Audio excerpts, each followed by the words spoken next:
Hey guys, me and Gene are out here today at Las Colinas Golf Club. Gene, Hey, what's going on? there's cloud cover, so the sweating is starting to stop a little Oh boy, yeah, look at that. Yeah, it's about 106 out here today. We are out at Las Colinas at the back range. We were very grateful enough to get back here, bit. thanks Yep. to Bernie and Justin. Thank you guys. And Gene, what do we got here today? What are we looking at right here? So we've already done some testing. Josh has, out of a fit of anger, or just because somebody set a golf bag over his 7 iron, he needs new 7 iron shaft. And so the thought was, well, do we just replace the 7 iron shaft, or do we look and say, is there something that will help him even more? We MOI'd his clubs, but his shafts are an ascending weight, which means his 4 iron is 96 grams roughly. His 5 iron then is probably somewhere around 100 grams, maybe 98 grams. I'm not sure. I didn't pull the head, but the weights slowly go up. Well, we're looking at, is it better for Josh, for again, consistency, to have all the same shaft weight and still moment of inertia weight the heads, where each one is slightly heavier than the last one. So what we started off with, we started off hitting everything from 130 gram shafts down to 95 gram shafts. I knew I wouldn't need to go any lighter. We were going in 5 gram increments. And it was apparent for a lot of the shafts, no, that doesn't work. They were all kind of set up similar to one another. So we knew it wasn't like, well, this is completely different. They were all similar, but he would get way different contact and consistency. And we've broken it down to basically 110 and 115 gram shafts. And so we're going to be looking at that. We're going to see what and it's not those shafts in particular that are the key, it's the weight. One of them happens to be a regular, the other one happens to be a stiff. I know what we need from his swing speed. That's not an issue. The question is what do we need the weight to be? We can get the flex. That's the easy part. It's what weight do we need?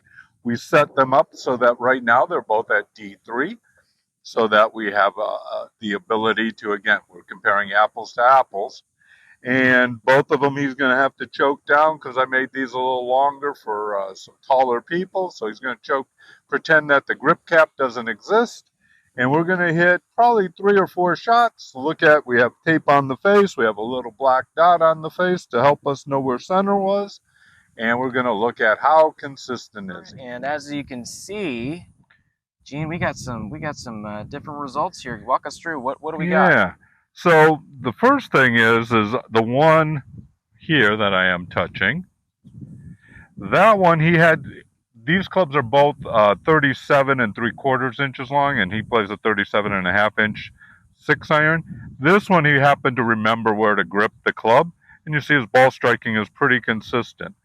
This one he was raving about the way it felt. These first three marks out here, and I noticed he was holding it at the very end, so he was playing the club too long. So we hit one more, and that was this one that was touching the dot that we had set up for our center. So what we're going to do is his comment is when he choked down, the swing weight got a little bit light on him. And this one, again, the swing weight is a little bit light, so we're going to retest, but we're going to bring the swing weight up and see which one is still more comfortable.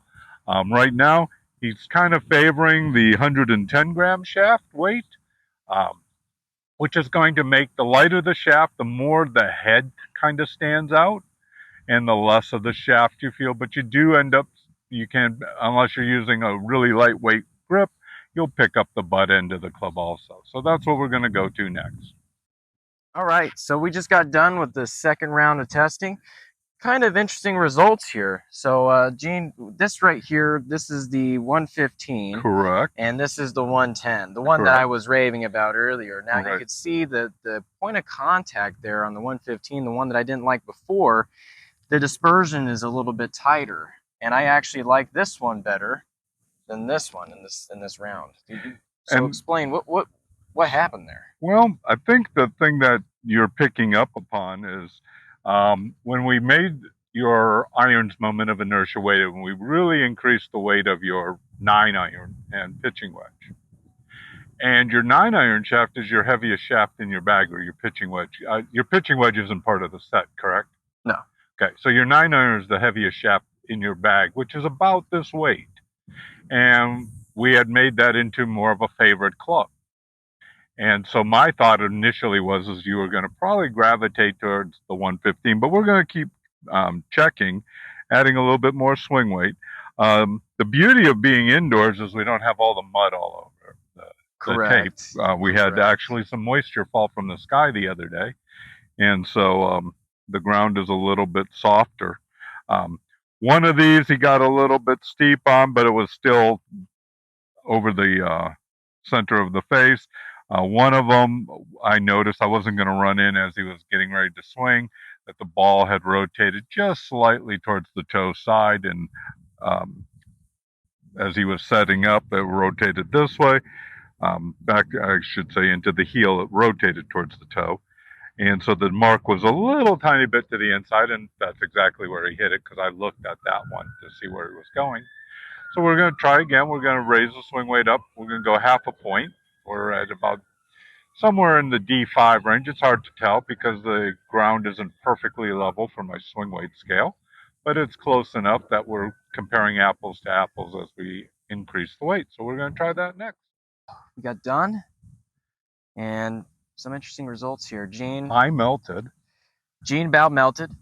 I about melted. I'm melting right now. He is. But the 6-iron, Gene, what happened? What's going on? So again, this is a much lighter shaft than what he had. Now he was consistent before. You know, this is one ball strike. This was his first two. Yeah. Yeah, and then we went out and got a little bit inconsistent, but we were not inconsistent where we were striking it. It was just not on center. And one of the things that I have always thought about his irons is his irons are a little bit too light for him in that transition. So he kind of loses it a little bit. You know, we went again, this is the little heavier shaft. That's the ball striking. After he hit a 6-iron, we went back to this and hit it again a couple of times. And guess what? He was back on center. And again, it's a little tiny bit more weight to give him the feel so he doesn't sit there and try to manipulate the club. That's what most golfers do. They're trying to make the club work instead of let the club do the work. And Josh, you came to that realization a long time ago when we got the swing weight up and moment of inertia weighted him, which helped tremendously, because without that, you were like a scratch golfer hiding in a 5 to 7 index golfer body. As soon as we got the weight where you could at least feel the head, ball striking got really good. You know, you were telling me about what you shot yesterday. Ball striking really good. We played together on Sunday. Your ball striking was really much better, but I still think there's better to come. Right. I agree.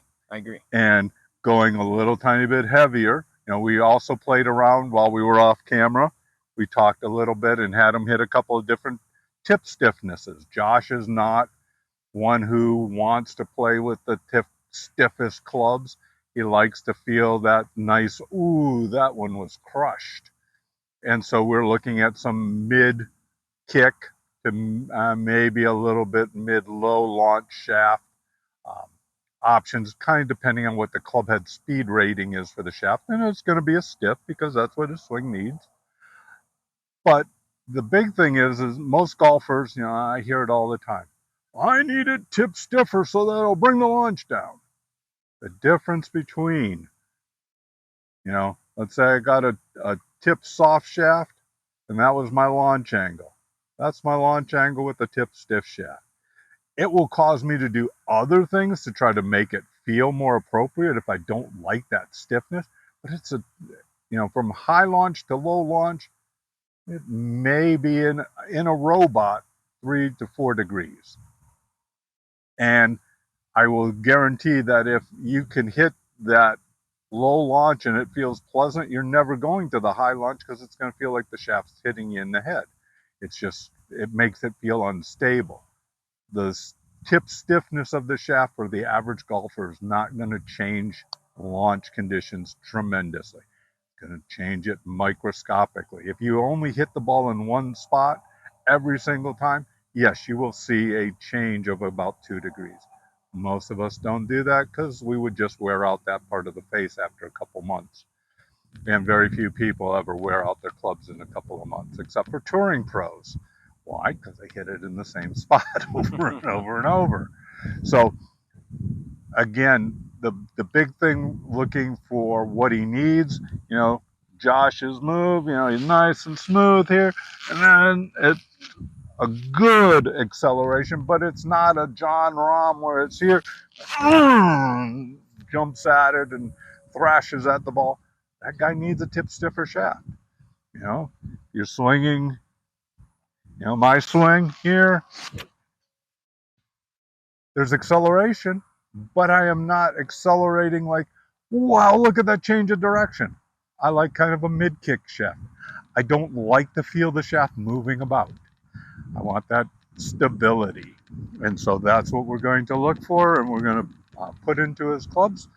And then we're going to be watching him out on tour, and I'm going to try to I'll be his agent. I don't want to be his caddy because that would be way too much work. Thanks, Gene. It's interesting results today. Take care.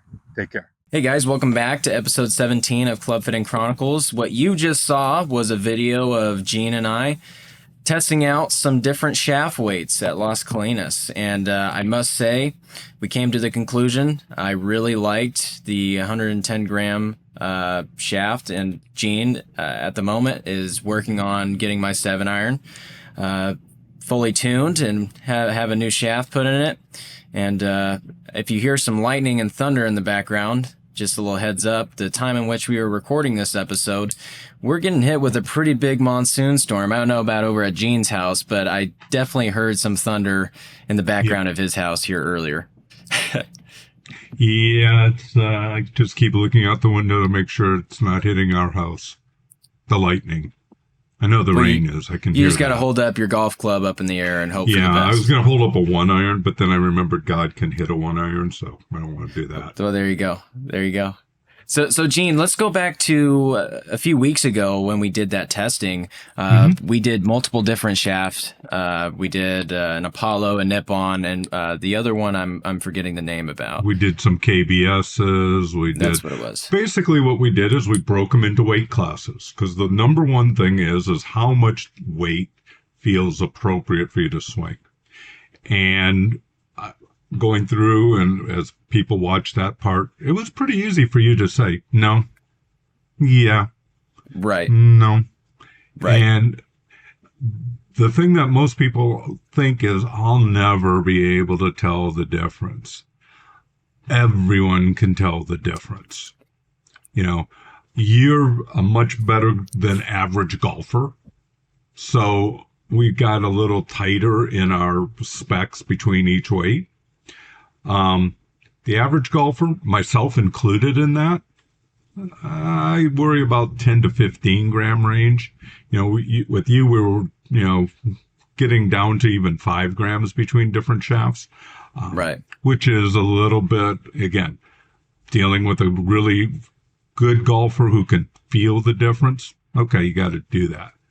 The guy who, I walk through the front yard and I come in the house bleeding, and my wife says, "What happened?" I don't know. Must have walked into something. I didn't notice. Right. So, the big thing that we're playing with now is, you liked the Apollo's shaft that we were working with. Mm-hmm. And with the stiffness of the tip, and that's one of the things that we were looking at, is a little tips, making sure it was tip stiff enough for you. But now we're going to play with one shaft being a little bit more butt flexible. That sounds weird, having a flexible butt. But versus a more traditionally stiff throughout profile. And that's something that, like when I'm working with, I have friends around the country, and Gene, can you build me usually what we end up doing is I build 2 test clubs, because I kind of already, I've seen their swing, or they send me a new video of their swing, and I go, okay, based on the weights of everything. And that's like, before we started, if you would have said, Gene, what do you think I'm going to end up with? I would have said somewhere between 105 and 115 grams, and probably leaning towards the little heavier side. And it's simply because of the rest of your bag setup. Your driver shaft is always the lightest shaft in the bag. What did we just put in there? A 65-gram shaft. Right. And so that was our starting point. Then we built the 3-wood that you're still killing. And that was like, a $239 investment for a club that you hit better than your $350 and $60 3-woods. Correct. What weight is that? 75 grams, which makes sense to me as a club fitter. It's going to be the same weight or heavier, and generally speaking, the better golfer it's going to be heavier. The older golfer is going to be cheat more down towards the lighter end. If we were going to build you a hybrid, your hybrid is going to be somewhere between 85 and 90 grams. I know that's where it needs to be. We've added weight to it, and I'm not sure exactly how heavy we've made it, but it's probably in that close to that ballpark. That brings us to the irons. Well, the irons are generally 15 grams heavier than what a hybrid would be. Again, for a better player, where are we? We're at that 15-gram range. You look at your wedges. Your wedges are about 10 to 15 grams heavier than what we're going to be putting in your irons. Before you had that big disconnect between your irons and your wedges. One of the things, because I get bored sometimes, and sometimes I can't sleep because I can't turn my brain off, so I listen to our old podcasts. And you had made a comment, I think it was in podcast number 15, episode 15, where you were talking about you're noticing you're flighting your irons down, your wedges. Yes. And the thought that immediately it was like hitting me over the head with a 2x4 was, okay, your tendency with the lighter weight shaft was, and this is everyone's tendency, this was the same thing that Jason was dealing with when I worked with him about a year and a half ago. Right. Lighter weight, you tend to flip your hands a little bit. You get a little bit quick with your hands, and you add loft, or you're not going to de-loft the club. You're going to add loft to the club. Correct. Well, what were you doing with your wedges? Were super head light. Now the shafts were heavy, but the heads were super light. Right. What were you doing? You were flipping them at the end. Yes. As soon as we made those heads a little heavier, in line with where they should have been for you, ball flight comes down. Yep. I think one of the things you're going to notice with your irons is you're going to notice a little bit lower trajectory, and it's not because the shaft is stiffer. It's not because the tip is stiffer. It's because it's a little heavier. And again, your tendency is you kind of flip across it and leave the face open, and you get that nice little big high fade. Right. And it comes from the club being a little bit too light. So I think we're going to take care of that issue. You're still, with your swing, you still fade the ball, but you're going to take, my hope and prayer is that we're taking away the 20-yard fade. We're going to keep it down to that 3 to 5 yard little drop-in type move. Because I'll stand behind you when you're hitting. It's fun getting to see you on Sunday and play. I can tell, I know where your aim is, right?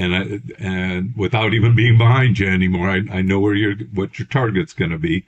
Right. And once you start getting the feel where you weren't getting handsy, yes, you were dropping the ball. The back nine, you were dropping the ball right on the flag. Oh yeah, big time, big difference. And that's the thing golfers don't realize is how much that weight plays into it. It's just like if you're playing baseball, I used to use this analogy.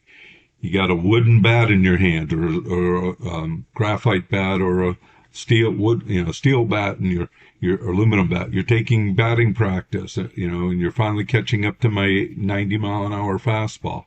and I hand you a plastic bat, your Right. swing is not going to look the same. No. And you're going to, instead of coming through like this, you're going to start flipping. And it's not that you don't know you don't do that. There's just not enough weight to stop it. Correct. And that's why we even said that in the video at the end. The club's going to naturally do its thing. Now, that's a perfect analogy. I love the way that you use the plastic bat and the steel bat. It's the same thing. You have a weight difference that's so detrimental. You're definitely not going to get in the positions, or at least the positions that you want to get in, because you're resisting the difference in weight. If you had something heavier, and I talked about this as soon as we did the moment of inertia weighting on my irons, it felt like I was just automatically getting into the slot. And whether I was or wasn't, it doesn't matter, because it felt like that. So as long as you get the feel, golfers adapt and overcome. So as long as you have that feeling that you're getting in that position and you're making it work, that's all that matters. And if you do it consistently, that's another thing that matters. So, yeah, that's a perfect analogy. I love that, because the club, gravity is going to take its place. It's collecting all that energy, and it's got to come back down somehow. Now, whether or not you have the right shaft weight will determine whether or not you get that back, or you're, resisting, how much resistance you have over that connection of energy. Well, and that was one of the early episodes where we talked about that. Just, I went through and I looked at what tour players are doing, both LPGA and PGA tour players. And everyone follows the same pattern on the tour line level. Well, guess what? Not that you're going to play like a pro, but there's a reason that works. It creates what you need, because, talking about being able to feel what, I don't want to feel a driver that feels like it's a sledgehammer. Right. I'm already trying to hit the ball hard. I don't want to, not be able to hold my posture and do everything else because the thing weighs too much. I need something to help me swing it lighter. Well, when I get to my irons, there's probably about 5% of the golfing public that wants to be able to say, I hit my 7-iron 250 yards, even if they can't, but they'd like to say that. Most golfers want to hit the ball the same distance every time, or as close to that as they can. Right. So that they can get close to the hole. Right. I've never seen anyone jump for joy when they airmailed the green by 75 yards. And be able to say, that's the furthest I've ever hit that club. The whole goal of golf is to get it to a distance. And, 3-wood, again, now I got the ball on the ground most of the time. I need a little bit more weight. Hybrid, it's swung more like an iron. So that's why it goes towards my irons more. Right. My irons, my wedges. Wedges are a little different. I have a butcher knife in my irons. I have a scalpel with my wedges. Very few people throw a tantrum when they miss the green from 190 yards out. Who doesn't get mad when they miss it from 80? Right. Exactly. It's, and I have to have that feel to be able to do that.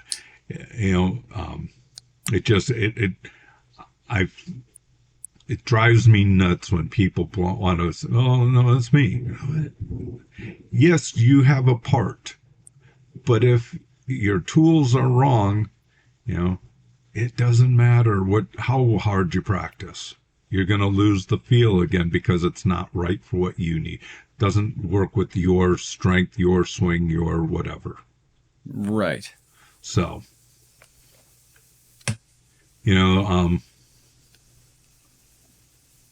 again, if people are wanting help, I treat you like I treat my friends. We kind of talk, we look, I watch some video, I send you a couple of clubs. My prayer is send them back. And then when we come to pick a head, you build one club, because if I build you one club and you go, yeah, that's what I want, now we just build the rest to match that. And you can tinker around with it. So, again, I'm not looking for work. I was out in the garage today. I think I lost 14 pounds in sweat because it was probably about 253 degrees out there before the thunderstorm came in.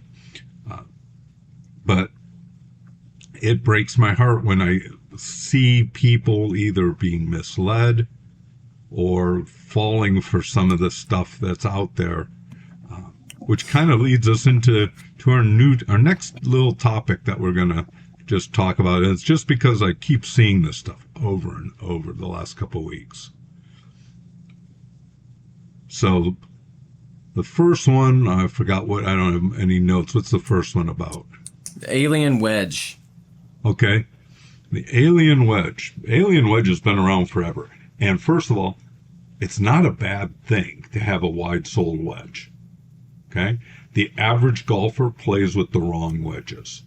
If you chunk the ball in the trap one time, and then you thin it the next time to make up for it, and then you chunk it the next time to get even again, and then you thin it again, and if you are notorious for taking out a half of a foot of turf before you get to the ball when you're hitting some chips, and you're using a narrow, oh, that was a big one, a narrow sole wedge, you know, like one of those guys in Carlsbad makes and most of the companies sell, those are not for the average golfer.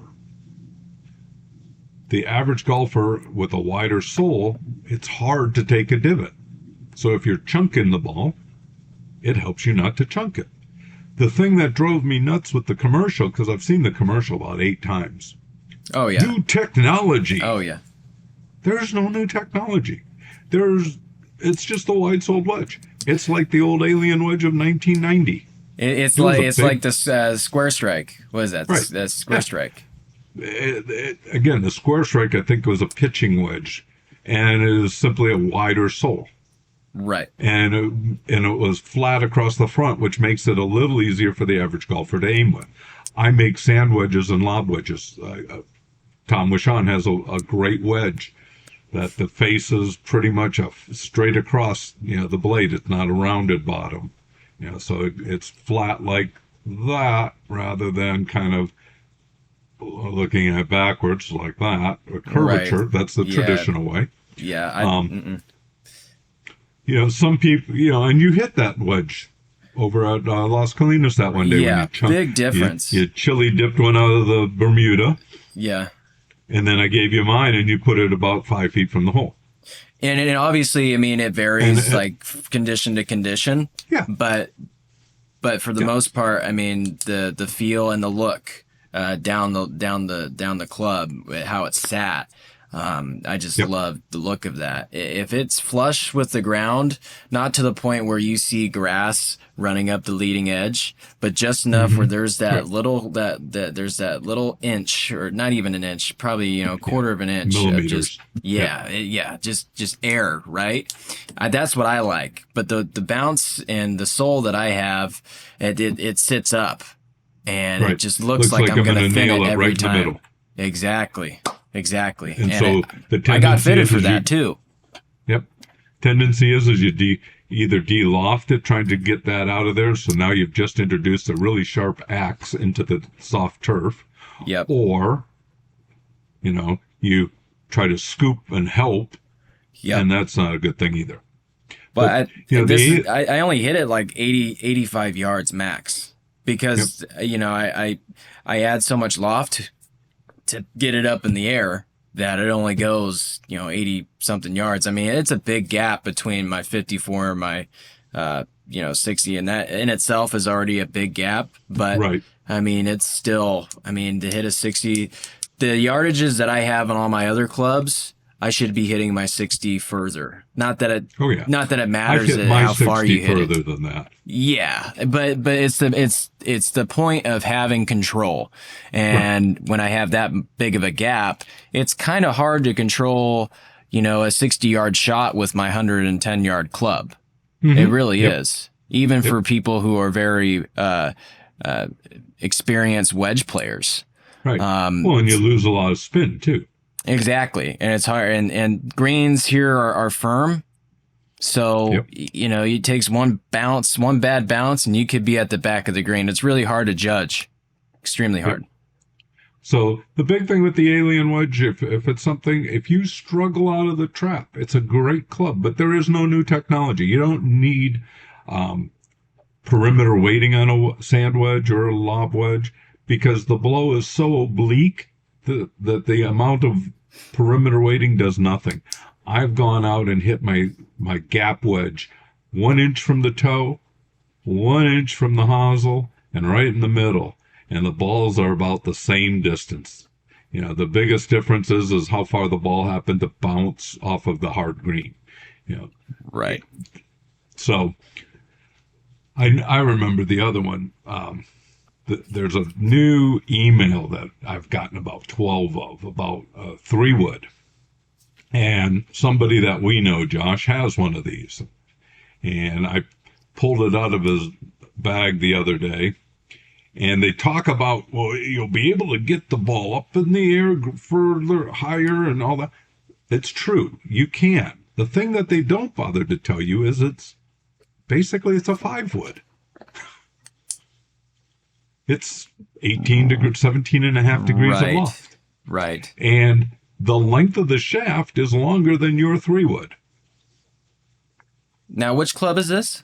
This is the new 3. I forgot how they introduced it, but it's a 3-wood, and they got the perfect shaft.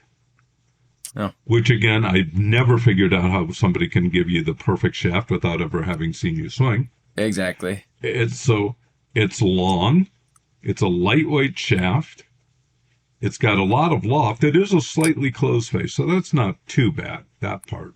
But again, the loft is still the same as a 5-wood, and they're promoting it as a 3-wood, even when the length is longer than a natural 3-wood. Correct.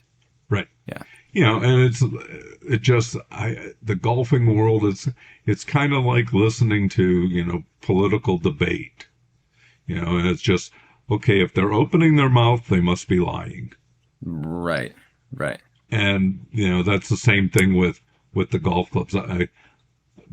There was a club years ago, you probably have never heard of this, but there was a wedge and it had diamond crystals on the face. And it was I think it was called the Pure Spin. It might not have been. It might have been something else. But there were diamond crystals on the face. And it was back before there was all kinds of rules on grooves and spin rates. And was like, so to grab the ball. Well, one problem was if you had a Bellata ball, which there was a Bellata ball still at that time, it basically tore the cover off the ball. Oh, right. You couldn't use the ball twice if you used that wedge. But the big thing in it is they went into the sand trap and they hit sand shots and they showed how the ball stopped on the green. Now, Josh, when you hit a sand shot, how much of the ball are you hitting with the club face? None. How does those diamond crystals cause that thing to spin? That's ridiculous. They promoted this out of the golf ball. They said they did this out of the sand. They were showing it. It was a half-hour infomercial. They were showing how the ball stopped and even, every once in a while it would back up coming out of the sand because of the diamond crystal face. Well, it just must have cut all the grains of sand into little pieces and just, wow. The diamond crystal face hits the sand, obliterates it, and then hits the ball, and then boom, spin. Is that what is that? But they never hit. It never got to the ball, and they would just talk. So and again, funny. it was just that was one of the ones I would talk about at the shop a lot. Is if they're telling you something, it's like the Tiger Woods commercial with what's his name from Australia. I can't think of his name. He won the Buick Open or the Farmers a couple years ago. Anyway, they're on a Zoom call and they're talking about taking the test on from their manufacturer of their golf ball, and Freddie Couples comes in and he's upside down and all kinds of stuff. Like, do you think Tiger Woods actually gets fitted for his golf ball by going to the website and putting in his numbers, and then he plays the ball that they're going to get, that they recommend? Well, of course he does. Yeah. He has to. Again, you're way too young to know this, but when Tiger played the Nike ball, there was a Tiger Woods ball. And it was discovered that Tiger Woods didn't play the Tiger Woods ball because the Tiger Woods ball was too soft for Tiger Woods. He needed a much harder ball, and people were wanting to sue because they wanted to play the Tiger Woods ball that they would never have been able to get up in the air because it would never have gotten any spin on it. It's just like... But it said it in the commercial, Gene. It has to be true. Yeah, I know. It has to be true.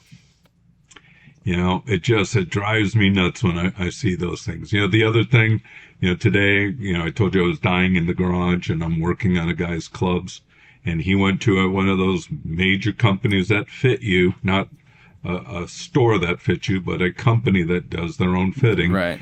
And I'm going through his bag and I call him up on the phone and go, "Hey, do you have any trouble hitting your 4-iron?" He goes, "Yeah, I don't even hit it anymore. I struggle mightily." I go, "Well, there's a good reason, because when they built your set of clubs, your 4-iron is 1.25 inches too short, and the swing weight is B9. Now, if you're playing bingo, that's a good thing, but I don't think you're playing. It ain't bingo out there. The rest of his clubs are like D1." And I was like, that's an enormous difference. That is a ridiculous difference. I don't know how any golfer, whether you're a high handicap or low handicap, how you can't tell the difference of that immediately. Well, the issue is, because we talked about that a little bit, how often do you pull out two clubs to compare them if you're an average golfer? This is true. Never. And so he just, when he pulls out his 4-iron, he hasn't been pulling out other irons on that hole. It's generally a second shot or it's a tee shot. So he's not thinking about how it feels compared to something else. And he's not comparing it to, well, let's see, do I want to hit the 5 or the 4? He stopped grabbing the 4. Simply, he has a 3-iron he could hit. He has a 5-iron he could hit. And he couldn't figure out, I just must not be able to hit the 4. And I said, well, maybe you're allergic.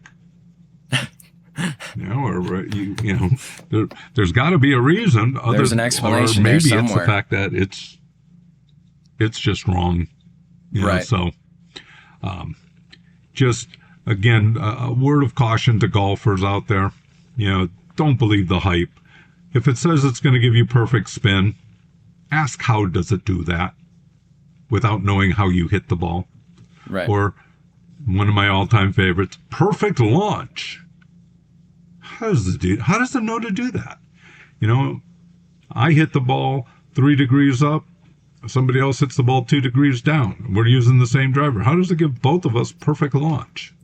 There's 5 degrees difference between us. Well, the driver knows that, Gene. The driver knows it's perfect launch. AI. Come on. It must be AI. It's the AI. It's the AI generated drivers. Exactly. So golfers, please beware. Okay. I ran into that a lot this last couple of weeks, and especially when I saw the 3-wood in that one guy's bag, and I was like, that's not the reason why you can't hit your 3-wood. It's because you set up like you're hitting a driver with about a 15-degree tilt in your shoulders, and with this longer club, you're really good at smacking the ground about a foot behind the ball. So, want to thank those. We have a few people who are helping sponsor us, and I want to thank Doug out in Tennessee and Bill on Queen Creek for their generosity and helping with that. We're still thank you, Doug and Bill. Could always use the help. One thing, just to let you know, because I tried it, because I wanted to know how to. First of all, if you go to the notes, that's where there's a link. And if you just want to make a one-time donation, all you have to do is make the click whatever you would like to donate. And again, it would be greatly appreciated because, again, with video, this is going to cost us about $120 to get out today. But you can cancel after you hit the link, and it'll charge your card, and then it'll drop your card, and we'll get the donation. Which again, thank you. It helps so greatly. And you don't have to worry about having a forever, something being taken from your credit card. If you want to then do it again the next month or after you've listened to a podcast and you go, wow, I got some really good insight, you can do it again. There's no problem. But it was so helpful to not have all the bills being run up on my credit card and going, So, our next episode, what's it going to be, Josh? Well, I think that'll be for us to figure out, Gene. I think we got a few things in store for our viewers. We got the Iron Shaft coming in, and there's a few ideas that me and you were talking about before the episode that I would love to bring up in the next few episodes. And just progression and see how everything goes. I got a few tournaments coming up here in the next month or so. So we're just going to get ready for that and see how it's applied in tournament play, which is going to be a big deal. I mean, in tournament play, any competition is going to be, results from that are going to be huge for our experiment, quote unquote.